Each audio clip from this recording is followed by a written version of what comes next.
Hey y'all, what's up and welcome to today's video. For those of you who are new and you may not yet be subscribed, hello, welcome. My name is TylorWithAnO. And for those of you who are already subscribed, already my people, already part of the family, welcome back and thank you for joining me for another one. Let's just go ahead and get into this episode of Pose. Baby, when I tell you that this finale was...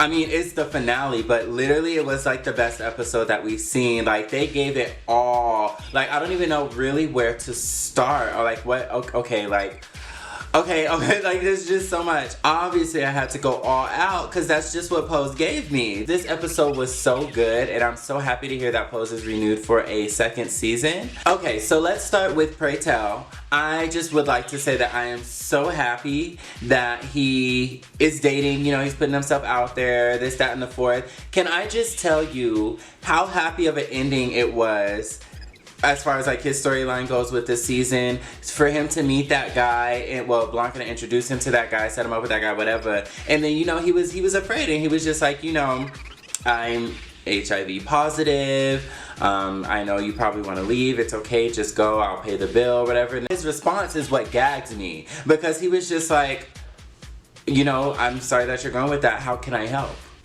Like, he was like, honey, I'm not going anywhere. He was like, you think you're the first person that's positive that I've ever dated? Like, we'll be safe. We got this.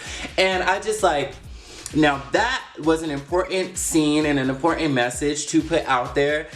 Yes, for that time, but also for now. Like, people need to understand that, especially now with technology and with modern medicine, that you can be in relationships and still have sex and sexual relations safely with someone who is HIV positive. It's important because, like Pray Tell, once he was diagnosed, he just kind of felt, you know, almost like a leper. Like, you know, he felt like he was exiled, like nobody was gonna want him, he wasn't gonna find love again, and then he had the challenge of like, are you gonna tell them or are you not? And he was like, no, obviously he was responsible, and he's like, I do have to tell him, whatever, but it just goes to show, like, you know, love is love, and you can love people, you need to accept people, you need to, and just ditch the stigma behind the whole, you know, crisis. You know what I'm saying? I'm always holding something in these videos. Right now I got my tweezers. These are my good tweezers too. Let me not lose those. But yeah, that was so cute. Like, I literally, that was so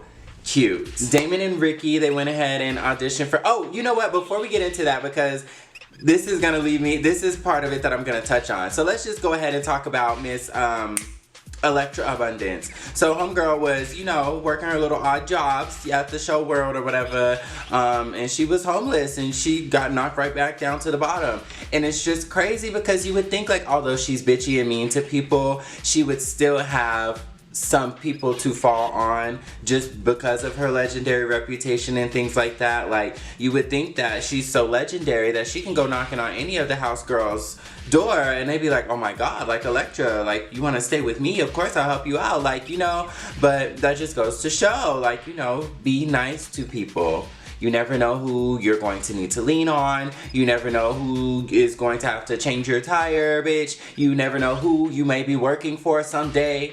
Okay, and it's just like, Blanca is such a saint. Like, Blanca is so good. And I will say that I feel like Electra needed, the character and the actor needed this shift in the role, because once Electra was not that bitch anymore and Electra, you know, had to come down off her high horse, her acting got it, bitch. Her acting got a lot better. Like, no shade, no tea, and you guys see it. Electra, that girl be reading lines like, no, all that pronunciation and the T's and just everything that she gives, I'm not buying. But, you know, I deal with it because I understand the character that she's supposed to portray or whatever. But now, I feel like now that she, you know, was back in Blanca's house and she was kind of having to not be so bougie, her acting was better. Like, it was more believable. While we're still on the topic of Electra, bitch, she read the girls down at the ball, okay? Girl, House of Ferocity, she let them have it. Now, that was a read. I have to give my props off to her. Like, I know that she a mean-ass bitch, but she really girl, hurt my feelings, okay? She was like, I want to offer you my services. You know, I'm gonna walk in the ball with your house, you know, snag these trophies. But first, let me take care of one little thing. And she went out there and she read the house down. Bitches was looking stuck on stupid. She got Poppy back and she got some more new recruits or whatever. She read them boots, bitch. Okay, so back to Damon and Ricky. So yeah, they auditioned for the I'll Be Sure thing or whatever. First of all, I thought that was so nice. I don't even know what the word is, but just the fact that like Damon was encouraging him, like, I want you to get out and do something. I see how you dance, like go and audition. And it was just really cute for them to do together. Like that would have been so legendary for like both of them to go on tour and to be dancers together. Although I would have done more damage, I think, to their relationship had they gone on tour together.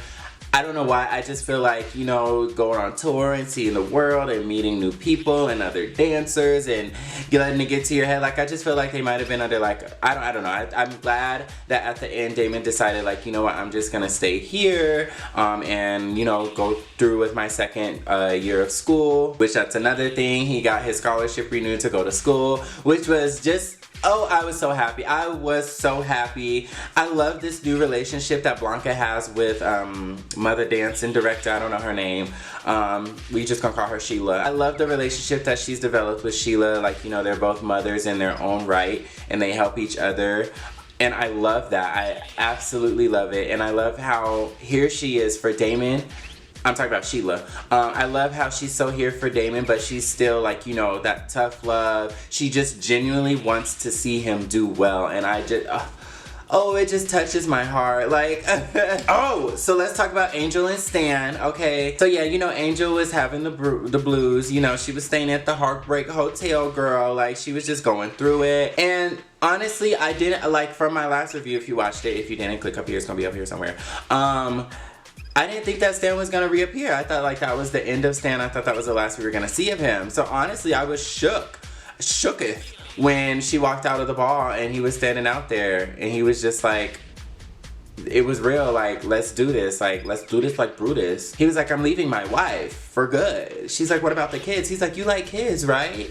She was like, no, nigga. No, I don't. And I just thought it was so empowering. It made me happy. I was so proud. It was just a pivotal moment where she told him, like, you know what, like, what I want has changed. Ooh, and that's gonna be the next thing we're gonna talk about, girl, hold on. But she was just saying, like, you know, what I want has changed.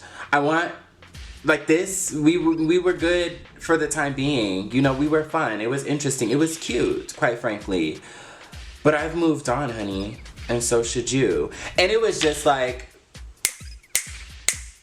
I could not have been happier. I honestly couldn't. And it's funny because originally I was just like, oh, I hope, you know, Stan gonna leave his wife or she not gonna be with him and then he gonna get to be with Angel and then he's just gonna be, you know, part of the fucking legendary House of Abundance. Like, I mean, not Abundance, Evangelista. Like, you never know. Like, he could be the one funding the house, but not on no shady sugar daddy shit, but on somebody who wants to contribute and help.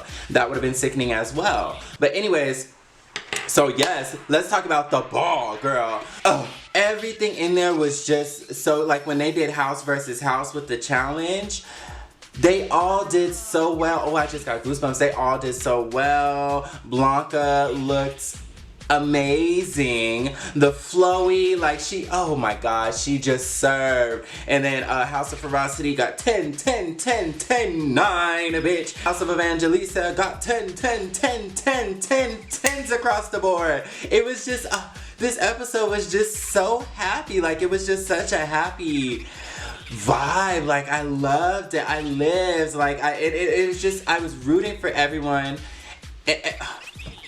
I just can't. Like, I'm so happy. I'm happy for Preytel. I'm happy for Elektra. I'm happy for Blanca. I'm happy for Damien and Ricky. I'm happy for Angel. I'm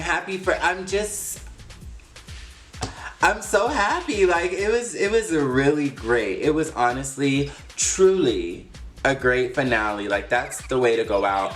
Even if they wouldn't have got renewed for a second season, I feel like this would have been the way to end it. Which leads me to our next topic. Since they are renewed for a second season, I don't know if this was written before then or maybe, like, you know, you gotta expect you can't expect too much. So I felt like they just kind of rounded everything off so well that now I'm wondering, like, where the drama is gonna come from. You know, they're now the legendary house. Blanca is Mother of the Year. All the opposing houses aren't really doing doing too much. So it's just like the head antagonist, Elektra, is now on their side. All the girls are in their own little, you know, successes or whatever. So I just think, I don't know, I'm interested to see what happens.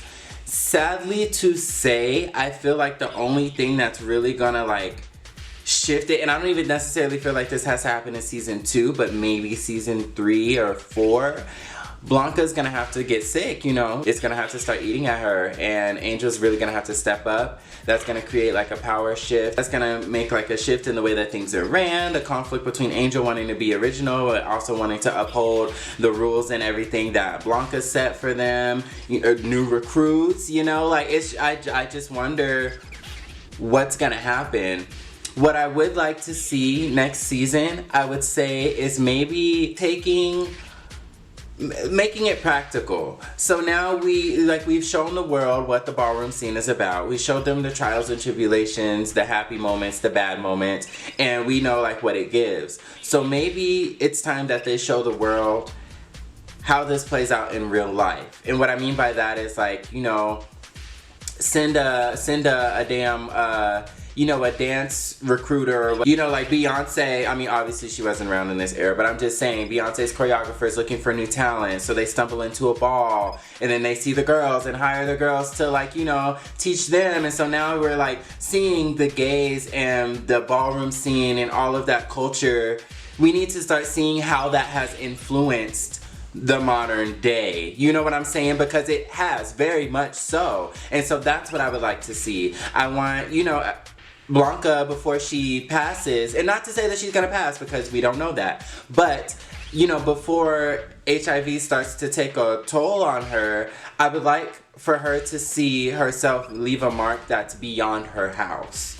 You know what I'm saying? Like, I want her to be able to see that she can change the world. She can shape the world. This episode was just everything. I'm so excited for next season. I mean, I don't know what else to say. You know, I basically covered it all. Let me know what you guys thought about the season finale, the whole season, what you expect to see next season. Give this video a thumbs up if you liked it, or if you like this look. Make sure you follow me on Instagram, because that's where you see all the visuals from my makeup, you know. And more importantly, go ahead and subscribe to my channel so you don't miss out on any more of this Tyler with an O goodness. And I will catch you all on my next video. Peace.